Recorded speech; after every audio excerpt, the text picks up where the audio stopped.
Bom, pessoal, essa é a quarta e última parte do nosso conteúdo sobre cadeias de Markov e aí a gente encerra. Claro que tem muito mais coisa que poderia ser falado, mas nós vamos, nos limitar a isso.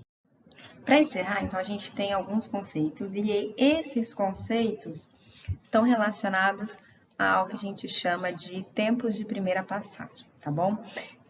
Que seriam esses tempos de primeira passagem? Então, normalmente, eu também, quando você faz uma análise, né, quando você tenta encontrar a probabilidade de transição em N etapas, que eu vou de um estado I para um estado J, às vezes eu também quero fazer declarações de probabilidade sobre o número de transições que o processo ele vai levar para ir de um estado inicial I para o estado final J pela primeira vez. Então, por isso que é tempo de primeira passagem, tá?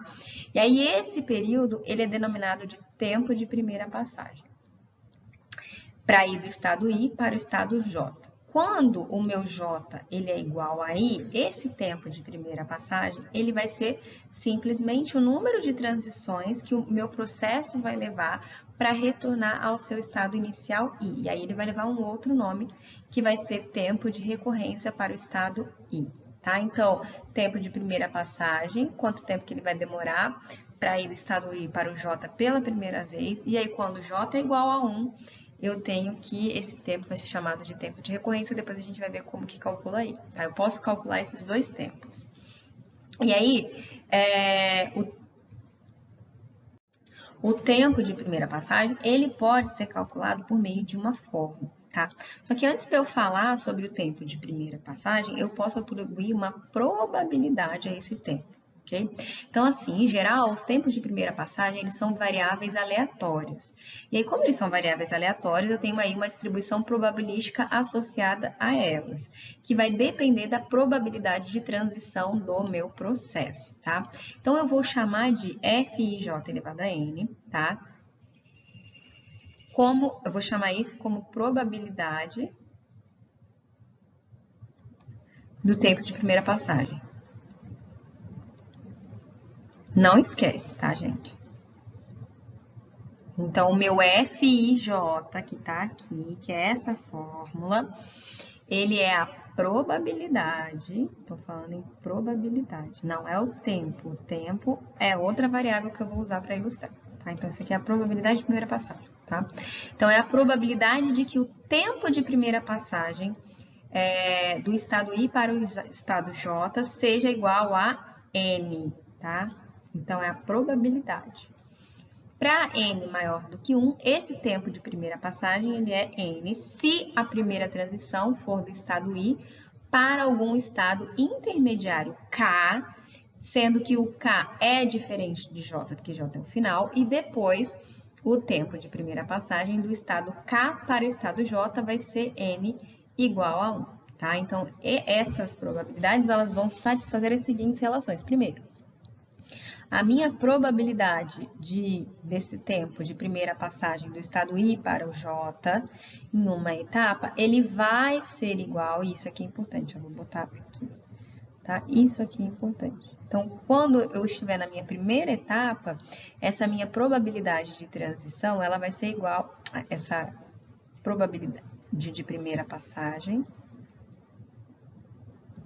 vai ser igual a minha probabilidade de transição em uma etapa, que é o que está aqui, tá? E aí, a partir do momento que eu vou para a segunda etapa, a terceira, enfim, eu posso estabelecer uma equação geral para calcular essa probabilidade de primeira passagem, que é essa daqui, tá? Então, ela vai dizer que essa probabilidade de tempo de primeira passagem do I para o J vai ser igual ao somatório em que o K é diferente de J, da probabilidade, então é o P e K, então essa probabilidade de transição do estado inicial I para um estado intermediário K, vezes a probabilidade de primeira passagem do estado intermediário K para o J, N elevado a N menos 1, tá? Então, essa probabilidade do tempo de primeira passagem do estado I para o estado J em N etapas, ele pode ser calculado de forma recursiva das probabilidades de transição em uma etapa. Quando eu digo forma recursiva, significa que se, por exemplo, eu quiser achar o F10, por exemplo, do clima, ao cubo, aí eu tenho que achar o F10 ao quadrado, e por sua vez eu vou ter que achar o F10 elevado a 1. Tá? Então, essa forma recursiva para você ir calculando e encontrar essa probabilidade de primeira passagem. Eu vou usar essa forma. No exemplo que a gente tem lá dos estoques, das câmeras, a distribuição probabilística do tempo de primeira passagem para ir do estado 3 para o estado 0 é obtida dessas relações recursivas como a seguir. Então, eu tenho aqui, por exemplo, se eu quiser achar essa probabilidade probabilística, essa probabilidade de tempo de primeira passagem para eu ir do estado 3 para o 0 em 2 etapas, eu vou utilizar a seguinte forma. Então, eu tenho aí que, nesse caso aqui, ó, por exemplo, o meu I é igual a 3, o meu J é igual a 0, o meu K vão ser todos os estados intermediários diferentes de J. Então, aí vai sobrar para mim, o K vai sobrar o estado 1, o estado 2 e o estado 3. O estado 0 eu não vou colocar aqui como estado intermediário, porque K é diferente de J, tá? E o N é igual a 2. Aí, com esses valores, eu vou substituir aqui na minha fórmula e eu tenho essas probabilidades de transição. Então, tá aqui, ó. P31 vezes F10 elevado a 1. Aí, esse F10, a gente sabe que é igual à probabilidade de transição do estado 1 para o 0. Aqui vai ser igual à probabilidade de transição do estado 2 para o 0. E aqui, do estado 3 para o estado 0, tá? Esses valores a gente tem da matriz de transição inicial, tá? E esses outros aqui também. Aí eu posso encontrar qual que é essa probabilidade de transição de primeira passagem do estado 3 para o 0 em 2 etapas. Essa probabilidade é 0,24, tá bom? Para achar, por exemplo, o F30 elevado a 3, aí, como eu já calculei, eu posso encontrar essa probabilidade de transição em 3 etapas e assim sucessivamente, tá certo? Bom, o F e J, aquela equação que a gente viu, é a minha probabilidade do tempo de transição de primeira passagem, certo? Agora, eu quero calcular o tempo de primeira passagem, não a probabilidade associada a ele. Então, para eu encontrar esse tempo, eu vou utilizar a seguinte forma. Então, o meu tempo de primeira passagem, que é para ir do estado I para o J, então, quanto tempo ele leva para ir do estado inicial I para o estado final J, tá? É isso que significa o tempo de primeira passagem. Vai ser representado por Mi e J, tá? E esse Mi e J ele vai ser igual a 1 mais o somatório em que K é diferente de J, da probabilidade de transição IK, K vai ser aquele estado intermediário diferente de J, vezes o Mi KJ. Também vou calcular isso de forma recursiva quando eu quiser encontrar um tempo de primeira passagem específico, como, por exemplo, que a gente vai ver aqui. Essa equação que a gente acabou de ver, ela vai me dizer o seguinte, que a primeira transição, então a primeira passagem do estado I para pode ser tanto para o estado J, quanto para algum outro estado intermediário K. Se for para esse estado J, o tempo de primeira passagem é 1.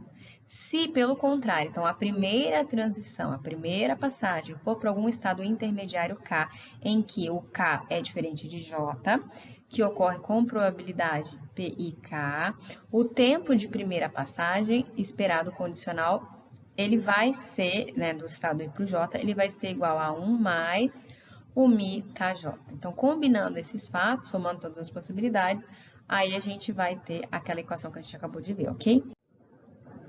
No nosso exemplo dos estoques, se a gente quiser utilizar a equação do tempo de primeira passagem para calcular o tempo esperado até que as câmeras estejam esgotadas, então quanto tempo vai levar para a câmera ficar esgotada? Dado que o processo ele é iniciado quando estão disponíveis 3 câmeras.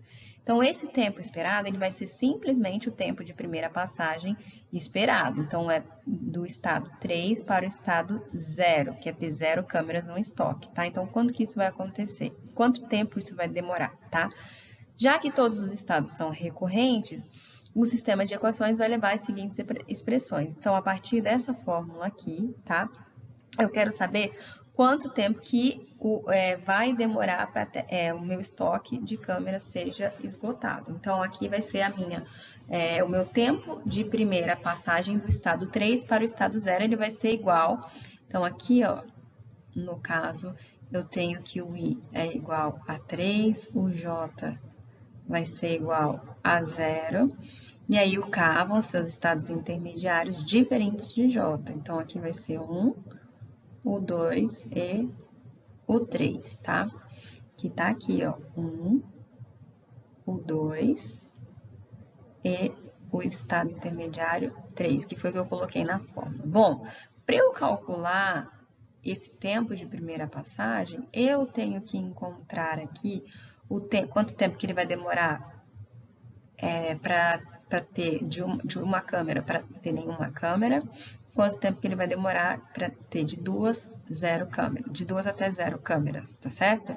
Então, eu vou ter que encontrar esses dois outros tempos, tá? E aí, quando eu substituir os valores que eu tenho aqui na minha fórmula, eu vou chegar às seguintes equações. Então, aí eu vou resolver meu sisteminha de equações fazendo as substituições até chegar no Mi 3,0. Quando eu resolver meu sisteminha de equações e fizer as substituições, né, dos valores que eu tenho lá na minha matriz de transição inicial, eu vou chegar aos seguintes valores. Então, o tempo de primeira passagem para ir do estado 1 para o 0, ou seja, ter uma câmera e nenhuma no estoque, vai demorar uma semana e meia, mais ou menos. Para ter de 2 para 0 câmeras, 2 semanas e meia. E para ter de 3 a 0, 3 semanas e meia. Então, de modo que o tempo esperado até que as câmeras estejam esgotadas é 3,5 semanas, 3 semanas e meia. Assim, ao efetuar esses cálculos, para eu encontrar o tempo de primeira passagem de ter 3 câmeras em estoque para ter 0 câmeras em estoques, também, quando eu fizer isso, eu vou obter o tempo de primeira passagem de 2 para 0 e de 1 para 0, ok? E é isso, pessoal. Quando eu tenho aí no meu tempo de primeira passagem a situação em que o meu estado final ele é igual ao estado inicial, ou seja, quando J é igual a I, eu vou ter que o Mi I é o número esperado de transições até que o processo retorne ao estado inicial I. Então, quanto tempo ele vai demorar para voltar até o estado inicial, tá?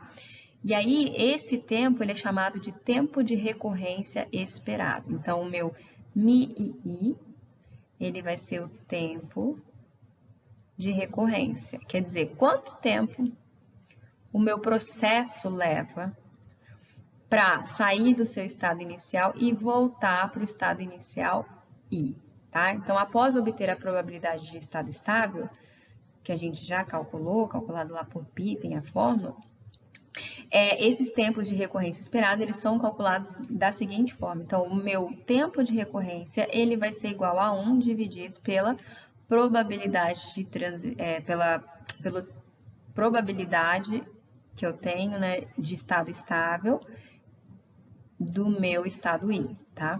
Então, para o exemplo dos estoques, eu tinha lá as probabilidades de estado estável para o estado 0, estado 1, 2 e 3. E aí eu posso, com esses valores, encontrar os meus tempos de recorrência esperados. Então, ou seja, quanto tempo que eu vou demorar para voltar para os meus estados iniciais. Então, o tempo de recorrência para voltar para 0, 3,5 semanas, para 1, 3,51, para 2, 3,8 e para 3, 6,02